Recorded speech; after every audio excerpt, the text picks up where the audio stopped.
செங்கல்பட்டு மாவட்டம் மதுராந்தகம் அருகே 14 வயது சிறுமியை கடத்திச் சென்று குடிபோதையில் இருந்த நபர்கள் கூட்டு பாலியல் வன்கொடுமை செய்த கொடூர சம்பவம் வெளிச்சத்திற்கு வந்துள்ளது. கூடுதல் விவரங்களோடு இணைகிறார் எமது செய்தியாளர் சத்யசீலன். வணக்கம் சத்யசீலன், உங்களிடம் இருக்கும் தகவல்களை சொல்லுங்க. வணக்கம். செங்கல்பட்டு மாவட்டம் மதுராந்தகம் அருகே அச்சிவாக்கம் பகுதியில் சென்னை தாம்பரம் பகுதியைச் சேர்ந்த 14 வயது சிறுமிக்கு கூட்டு பாலியல் வன்கொடுமை. தாம்பரம் பகுதியைச் சேர்ந்த கௌதம் என்ற 17 வயது சிறுவன் டெல்லிரவு தனது இருசக்கர வாகனத்தில் 14 வயது சிறுமி மற்றும் 16 வயது சிறுமியை அழைத்துக் கொண்டு சொந்த ஊரான மதுராந்தகம் அருகே உள்ள கீழகண்ட பகுதிக்கு சென்றுள்ளார். அப்போது தேவத்தூர் அருகே இரண்டு பேர் மது அருந்திக் கொண்டிருந்தனர். அவர்கள் அப்போது சிறுவர்கள் செல்வதைக் கண்ட அந்த 2 மர்மவர்கள் பின்தொடர்ந்து சென்றுள்ளனர். பின்தொடர்ந்து சென்று அவர்களை முந்த முயற்சி செய்து வாகனத்தை எட்டி வைத்துள்ளனர்.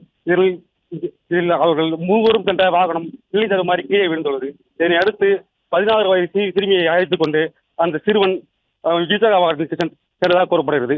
மேலும் பலத்த காயமடைந்த 14 வயது சிறுமியை காட்டுப்பகுதிக்குள் அழைத்து சென்று தூக்கிச் சென்று அவரை இருவரும் கூட்டு பாலியல் வன்கொடுமை செய்ததாக கூறப்படுகிறது.